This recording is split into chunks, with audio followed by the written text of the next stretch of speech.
Happy holidays and welcome to DCTV's 24-hour special event in honor of Giving Tuesday. Giving Tuesday is a global generosity movement that unleashes the power of people and organizations to transform communities and the world. And this year, DCTV is thankful to support our community of vibrant local nonprofits. I'm Sydney Flowers, Director of Production at DCTV.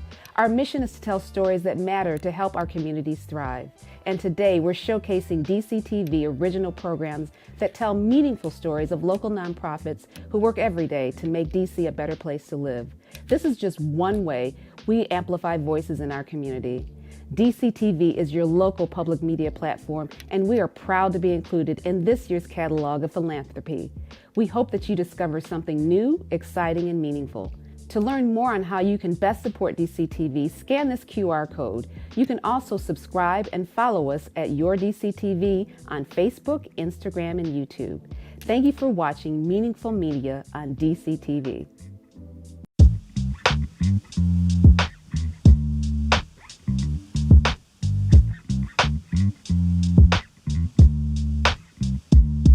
Hello, I'm Mo Jackson, Programming and Production Specialist at DCTV.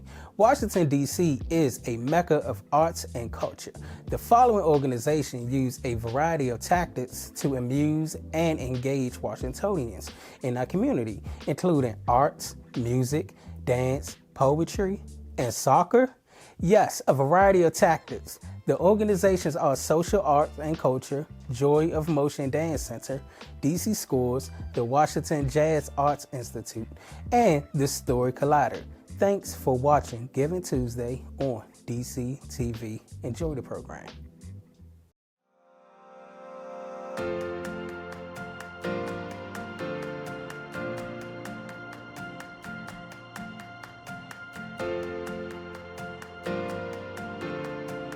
Social Art and Culture was founded to use the power of the arts to educate and advance underserved and underserviced communities. Welcome to Impact Moment, brought to you by DCTV. I'm Rebecca Burnett. The nonprofit's socially responsible artisans collaborate on programs designed to reach those communities and to celebrate their culture. Today, I'm joined by co-founder and board president, Karen Baker. Hey there, Karen. Hey, how you doing, Rebecca? Thanks for having us. I'm good, thanks. Thanks for being here. So can you tell me just in short, what was the inspiration behind founding Social Art and Culture? I know that a lot of your programs are interactive to make a social impact. What problem did you see and how were you trying to address it?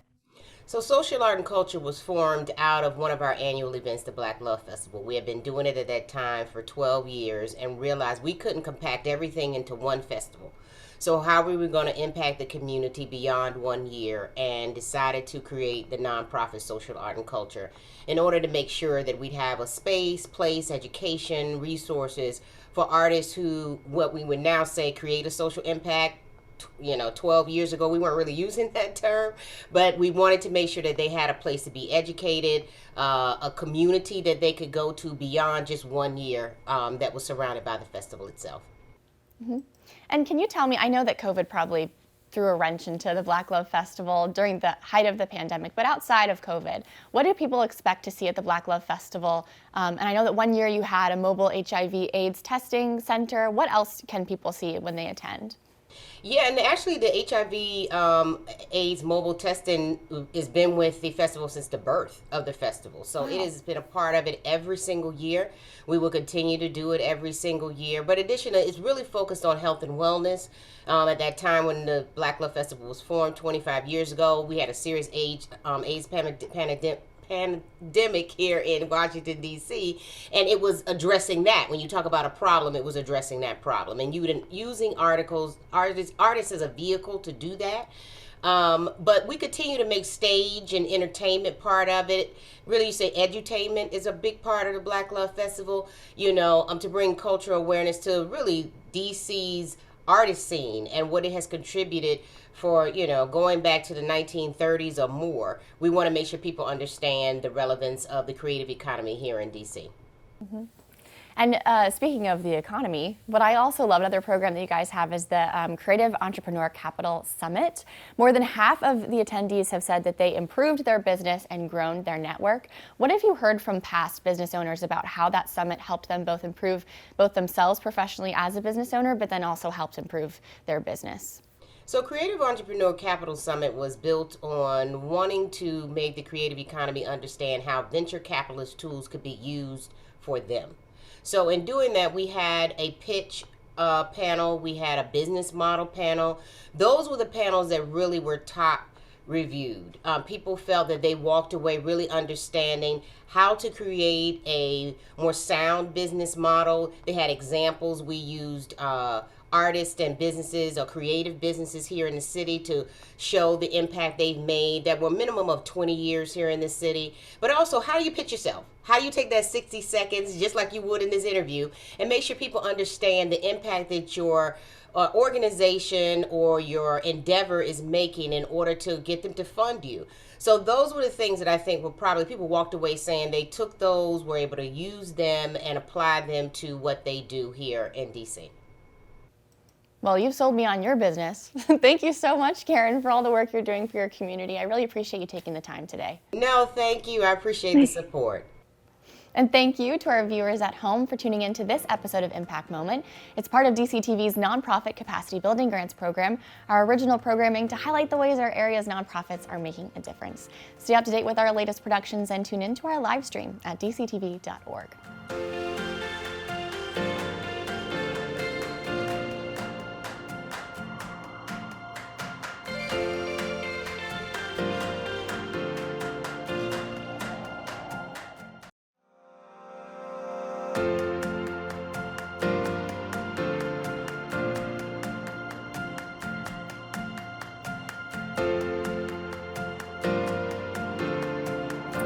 The Story Collider is making science more accessible and maybe more interesting if science isn't your thing, through live shows featuring storytellers from doctors and engineers to patients and comics. Welcome to Impact Moment, brought to you by DCTV. I'm Rebecca Burnett. The Story Colliders podcast is downloaded about 1 million times every year. And when the pandemic isn't in the way, the nonprofit hosts shows around the world. Today I'm joined by Executive Director Erin Barker. Hi, Erin. Hi. So I know that a big part of your mission is to feature marginalized voices, people of color, women, people that you really don't see in the STEM field. Of course, there's a lot of power in that, but what have you found in giving those groups a platform and a place to sort of share their own stories? You know, storytelling is really about sharing an experience with an audience, whether it's a joyful one or a tragic one or a precious or meaningful one, and having that audience respond with acceptance. And that's a really powerful thing. It can have a powerful impact on an audience, but it also has a really powerful impact on the storyteller as well. And what we've seen is that from work that we've done with our collaborators, especially at Boise State, storytellers, scientists who are engaged in telling their story come away identifying more as scientists and are more retained in their field, in their program, which is really exciting. Absolutely. And tell me how you pick your topics, because I was just looking at some of your recent ones, and you go from like really serious stuff like representation, diversity in STEM, all the way to just a story about bugs and creepy crawlies. How are those topics selected? We really like to focus on the stories that people bring to us, the stories that they have on their hearts to tell. So sometimes that's a hilarious story about getting lice, and sometimes it's a story about a really impactful experience that they've had working in STEM. It really varies, but we think all of these stories are important. The joyful stories are important. The really meaningful, impactful, and tragic stories are also really important too. And a scientist studied the effect of your stories and found that one semester of an intro-level science course, community college students had a less stereotyped view of the field. And you talked a little bit about this before, that people who listen to these stories might actually be a little bit more drawn to the field or see themselves as scientists. Why do you think that that is? Why does it have that impact on people? Just a simple story. I think that stories show us what's possible. They give us a path. They show us how we can move through the world. And sometimes if we haven't seen what's possible, it's hard to picture a place for ourselves in a field like science that sometimes feels like it has so many barriers to entry, where there's so many things that can stand in people's way to pursue a career in science. I think a lot of people feel as though maybe they're not smart enough, they're not educated enough to have a voice within science, or that their identity doesn't match up with what the traditional mold of a scientist is. But if they hear a story from somebody who is like them, then they're more able to see a path for themselves. And we've also found that actually the act of sharing a story can have an impact on the storyteller as well as the audience. In our collaboration with scientists at Boise State, we found that material science students who worked on their story came away identifying more as material scientists afterwards. In fact, there was a 17% increase in how many identified as material scientists afterwards. And this was especially true of women students who have been historically marginalized in programs like this. Before working on their story, 58% identified strongly as material scientists, but afterwards, 86% strongly identified as material scientists. And I think that says something huge about how we can retain students in programs like this and how we can build a more inclusive and diverse scientific community. Well, thank you, Erin, so much for joining me today. And thank you to our viewers at home for tuning into this episode of Impact Moment. It's part of DCTV's nonprofit capacity building grants program, our original programming to highlight the ways our area's nonprofits are making a difference. Stay up to date with our latest productions and tune in to our live stream at dctv.org.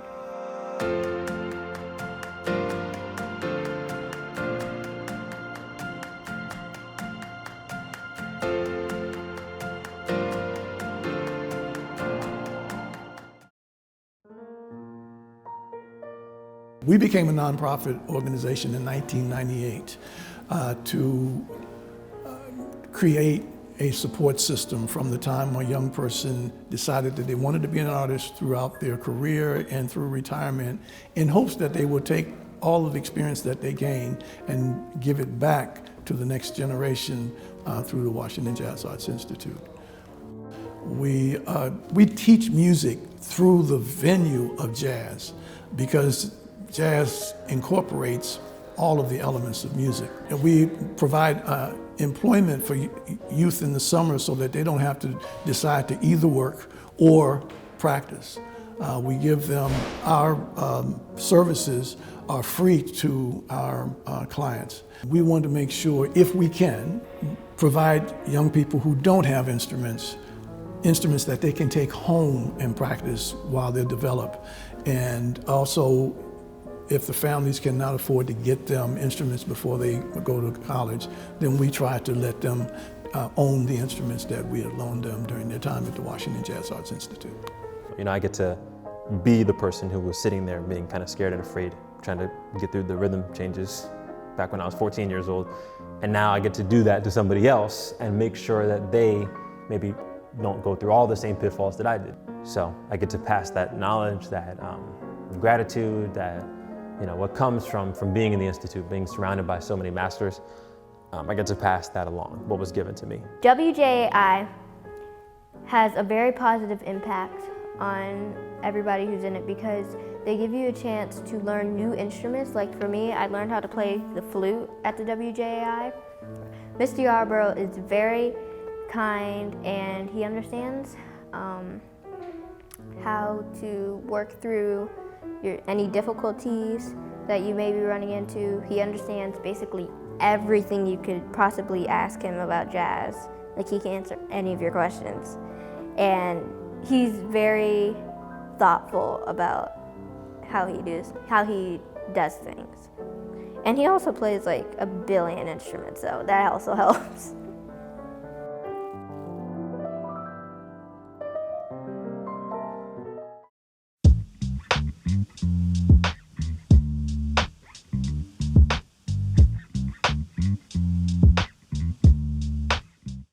Aquatic Gardens is a national park located here in Ward 7 and an oasis within Washington, D.C. that includes over 40 ponds filled with lush water lilies and lotus, along with acres of dynamic tidal marsh visited by thousands annually. As the nation's only national park devoted to aquatic plant life, The park neighborhood setting and unique outdoor space provides a platform to celebrate culture, community, arts, and wellness. Friends of Kenilworth Aquatic Gardens partners with the National Park Service to celebrate and preserve this unique national park through special programs, fundraising, and volunteer events. Friends is committed to breaking down social barriers and ensuring this park is accessible and relevant, and it celebrates and uplifts our neighbors and local community.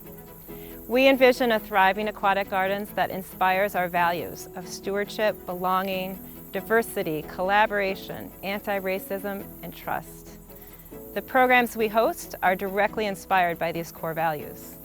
In 2021, we launched a new outdoor wellness series called Wilderness, which provides wellness in the wilderness of Kenilworth Aquatic Gardens. This program is specifically designed for our park neighbors, primarily Black residents, and open to all visitors. It includes Tai Chi, yoga, forest bathing, art, and live music in an effort to encourage healing and self-care, something particularly needed given the disproportionate loss and trauma experienced due to the pandemic and years of racial injustices. Friends of Kenilworth Aquatic Gardens also collaborates with the National Park Service to host the annual Lotus and Water Lily Festival. It's a celebration of nature and culture every July during peak bloom season. To discover more, visit us online at kenaqgardens.org and at www.nps.gov/KEAQ.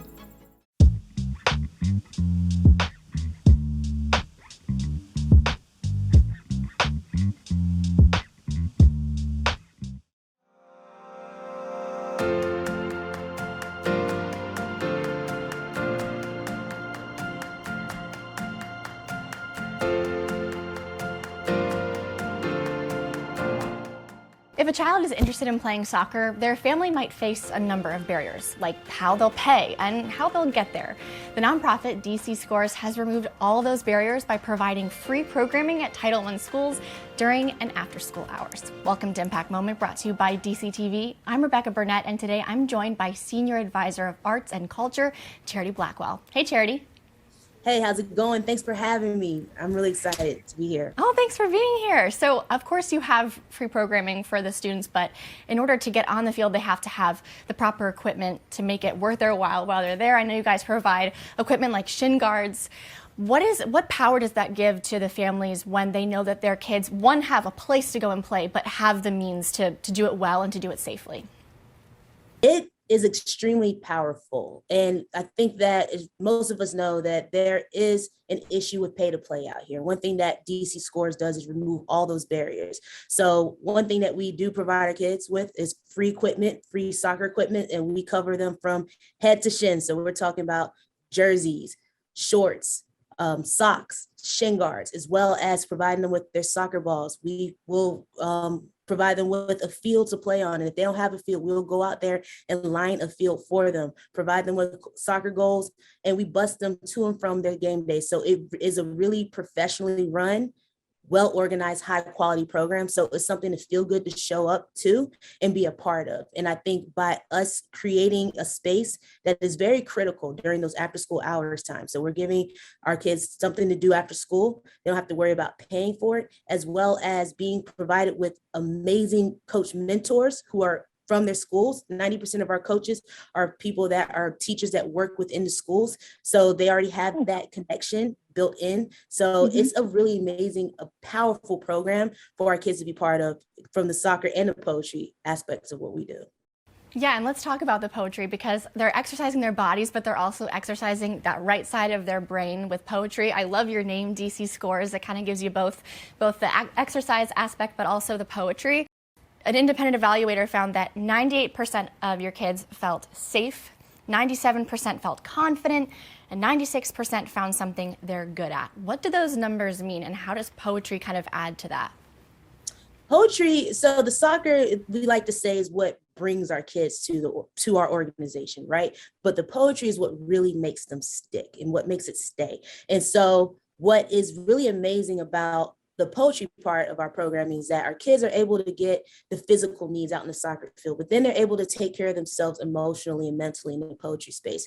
As we saw in the pandemic, our poetry side of our programming has definitely been something that has been critical and absolutely necessary for our kids to be a part of. But during the pandemic, it played a huge role in creating safe and open spaces for our kids to talk about the things that were happening in the world, helping them process and be able to share their emotions in a space that it felt and looked different, but it was very meaningful. And so the poetry allows our kids to express themselves and be able to talk about things that actually matter to them. So they may talk about the environment. They may talk about the people on their soccer team. They may talk about gun violence that's happening in their community. Any and everything, we allow our kids to express themselves and be able to do it around their peers and feel supported and safe at the same time. So it's a really powerful piece of what we do. And so when people first hear soccer and poetry, that doesn't make sense. But when you really think about it in that full child approach, it makes complete sense because we're taking care of the full child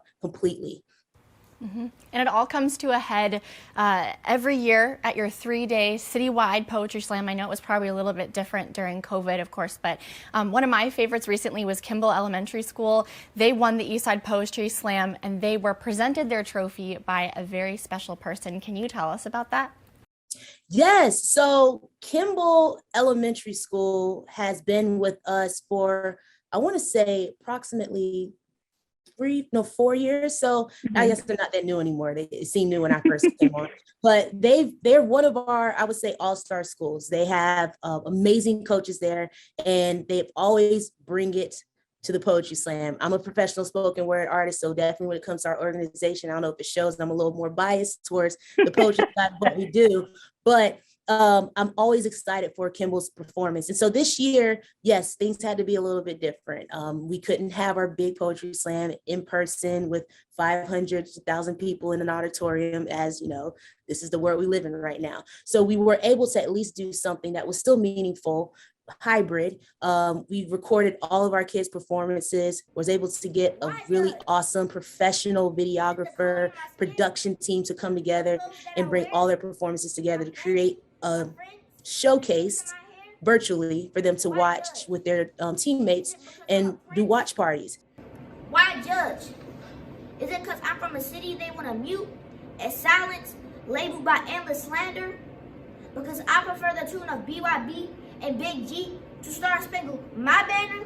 And at those watch parties for the teams that won, we had some celebrities come and provide them and present to them their winning trophy. And so for Kimball Elementary School, the amazing community partner of ours, Washington Spirit, were the ones that delivered them their championship trophy. They not only won the first prize, but also they won the Shine Awards. Shout out to Jerry. So they won the award for the kid that stood out the most and performed their poem with the most poise and the best presentation. So all around, they did an amazing job, and we are really, really lucky to have amazing coaches and amazing kids at Kimball to be a part of our organization.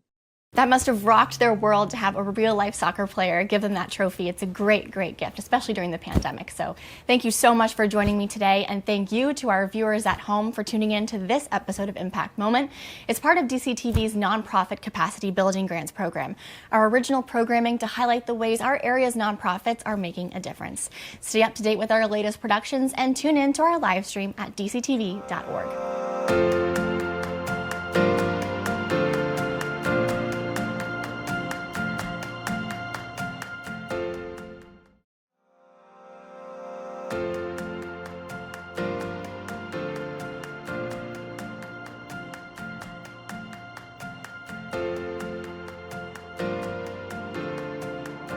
For 45 years, the Joy of Motion Dance Center has celebrated the dance floor as a place for everyone. Founded by Michelle Ava, who dreamed of a space where everyone was welcome to express themselves, the nonprofit teaches thousands of kids and adults each year. Welcome to Impact Moment, brought to you by DCTV. I'm Michelle McCrae, and I'm joined by the chair of Joy of Motion's Board of Directors, Carol Foster. Welcome, Ms. Foster. Thank you. I'm so pleased to be here, and thank you guys so much for having me. Oh, you're welcome. So in 2018, you hosted 300 classes and rehearsals each week, and 10,000 people participated in them. Among those participants are students from partner schools. How does Joy of Motion make its classics accessible to the community to support its mission to be open to everyone? Well, after 45 years, we have done a lot of open doors. And what the organization has always tried to do is reach out and share dances for everyone, and being able to provide that for young people, for older people, for adults, young adults, for everybody. Joy has always put that information out there, offered a multitude of classes, and given people a lot of wonderful experiences. And it's all about the joy of moving and having a space to do that in. That's good. And I like that term, that the dance floor is for everyone. It also seems like if you're looking for a class, Joy of Motion has it. Oh my gosh. Joy of Motion has offered such a plethora of amazing and unique classes. We've done flamenco, Irish clogging, and then, Afro beats, a lot of the typical classes, hip hop, of course, your usual menu of ballet, modern, tap, jazz. It has offered all of those, and summer programs, community-based programs, all of these things to give people sort of a smorgasbord of wonderful opportunities to come in and move and enjoy that movement. Many of Joy of Motion's former students have gone on to pursue a career in dance or started their own companies. But even if your students decide dance is just a hobby or form of exercise, it seems like the Joy of Motion impacts them just the same. One of your young students said, "Joy of Motion allowed me to embrace who I really am." How often is that the case? Oh, I think I hear that so much. I have to step back and say I'm new to the Joy of Motion scene in terms of this position. I'm not new to what and who Joy of Motion was and has been. But whenever I talk to anyone who's been associated with the organization, it's always been about the experience that they got and the creative transformation that they made while being a part of this organization. So I think that it's just an amazing piece when you have people coming up to you and saying that this was an organization that was able to do that for them. Because a lot of times, especially with young adults and adults, they sort of move away from their creative side at a certain point, but giving them that opportunity now in this space and time is just a wonderful, I think it's a wonderful space for them. It's a wonderful time for them. So being able to make that happen and continue it, we are restructuring, we're looking at this moment in time as a moment of discovery. And that goes beyond recovery, because we've been on the roller coaster of the pandemic like everybody else. And we are looking at how can Joy of Motion be even better to the dance community, to our community at large. What can we do to be of service? Joy of Motion Dance Center is reopening. We're refurbishing, we're reviving ourselves, and we just want everybody to come back to Joy of Motion, come back home and enjoy and experience all of the wonderful dance classes that we have to offer, all of the wonderful artistic experiences that we offer, and just be back home and enjoy dancing and moving. We look forward to seeing everybody back with us. I thank you for your time with us, and it is wonderful and amazing work that you're doing in the community. And thank you to our viewers for tuning into this episode of Impact Moment. It's part of DCTV's nonprofit capacity building grant program, our original programming to highlight the ways our area's nonprofits are making a difference. Stay up to date with our latest productions and tune in to our live stream at dctv.org.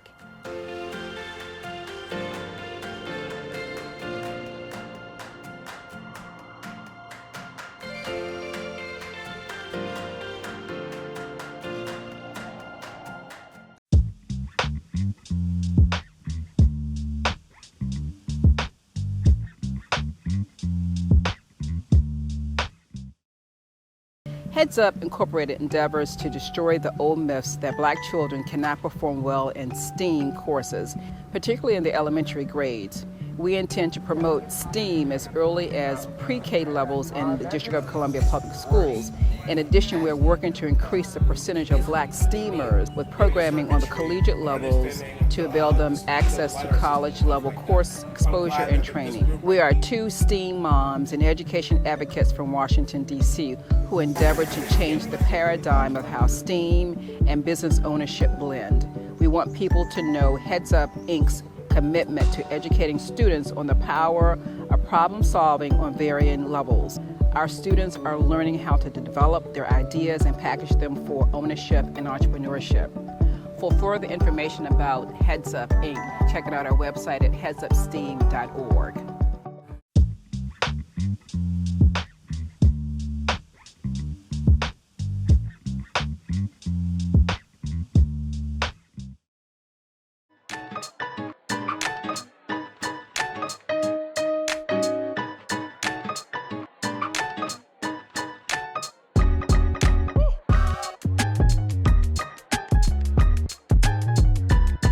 My name is Graciela Tello and I'm 11 years old. My brother was in DC Scores when he was younger and he just kind of inspired me, so I joined DC Scores starting as junior scores, and I led my way up to DC Scores. I play defense. My goals are make 10 goals by the end of the season. I do like the poetry part. Poetry, I just get to meet a lot of new people. They share their stories and I get to share mine too. I'm actually more excited to go to DC Scores than to go to actual class. I recommend it to all of my friends. And I recommend them to even try their hardest, even if it's not soccer, because I look at where I am right now and I think like some other students in DC Scores didn't have an opportunity to this, and I did. So it's just like a great experience for me to go through, and I'd recommend it to my friends too, to try their hardest in poetry and soccer so that they get this opportunity too. The most fun experience, the poetry slam. It was my first poetry slam and I was nervous, but when I got on stage, all of it just came out. My name is Graciela. I come from soccer, my culture, and my fierce family.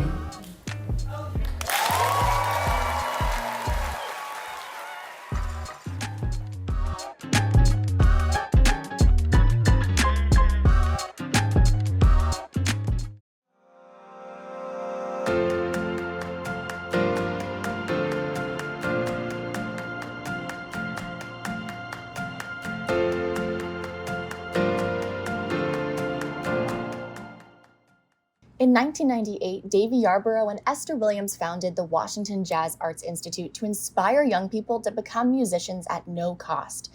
This year, the Washington Jazz Arts Institute's Summer Jazz Workshop is celebrating its 25th anniversary. Since the program's founding, it's served more than 1,000 youth with free instruments and lessons. Joining us again for the second time on Impact Moment is Davy Yarborough. He is the president of the Washington Jazz Arts Institute. Good to see you again, Davy. Good to be back and looking forward to today. Me too. So the first question I have for you is based on our conversation last time. You talked about how music education is kind of disappearing in public schools. You've heard that a lot from students and teachers. Since you yourself used to be a student and now you teach kids in the arts, why is it so important that music education sticks around?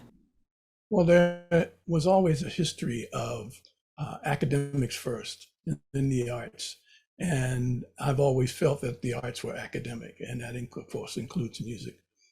I believe that and as a matter of fact, there have been so many studies that said that the young student who has an artistic background will excel better in the academics as well. And my favorite quote is from the great Donald Byrd, "Music is math."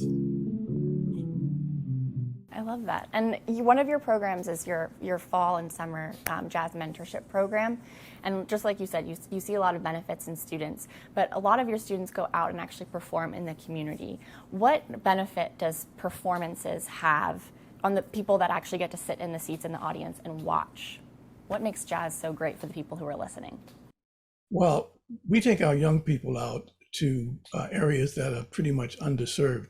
When I was coming up, we called it AM music and FM music. The FM music had, when we were listening for jazz, of course had more jazz channels, but which means that the general population was pushed towards popular music and just other forms, not even classical, but mainly what was the current event.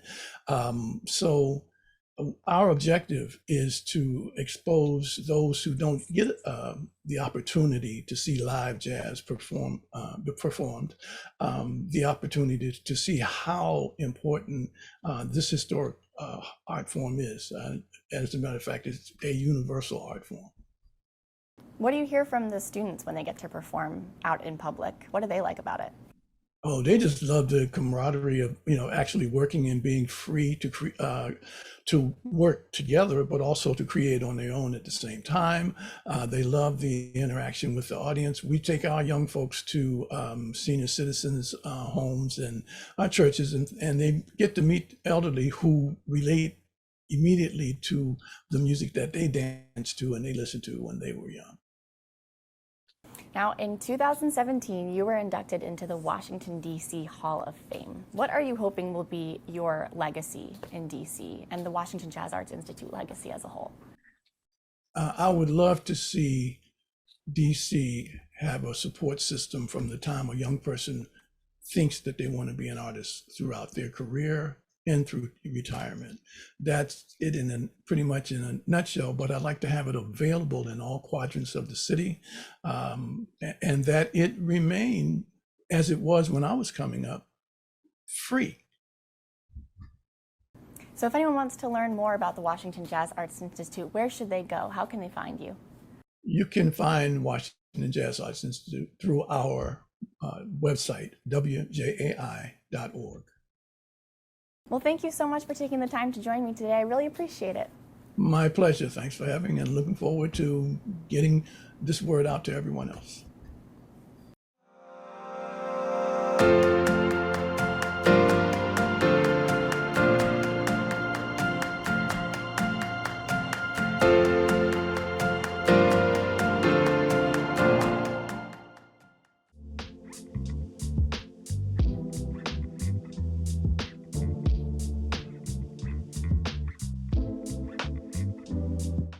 My name is Shiandanita Dyson. I am the president and CEO of McLennan Center. McLennan Center is an organization that serves adults living with mental illness. Our goal is rehabilitation, support, all in a client-centered method. McLennan Center has always been on a mission to not only serve the consumers, but also highlight all the things we do so that the community is there to also support us in our mission. Giving Tuesday is another opportunity to showcase all of the great things that we do and help to draw in supporters so that we can continue our mission and move things forward. Thank you for joining us during our 24-hour special event for Giving Tuesday. We are so glad that you're here with us as we celebrate the incredible work of nonprofit organizations in our community. I'm Julia Reardon, Director of Programs and Services here at DCTV. In 2019, DCTV launched a unique nonprofit program to help local organizations boost their message and their mission. We help nonprofits of all sizes share stories, reach more people, and increase impact for a stronger DC. Through engaging interviews and original programs, we focus on the issues that matter most to our community. To learn more about this valuable program for local nonprofits, visit us online at dctv.org. We can help tell your stories of positive change in our community. To find out more about the nonprofits we serve, scan this QR code. You can also like, subscribe, and follow us at Your DCTV on Facebook, Instagram, and YouTube. Thanks for watching Meaningful Media on DCTV.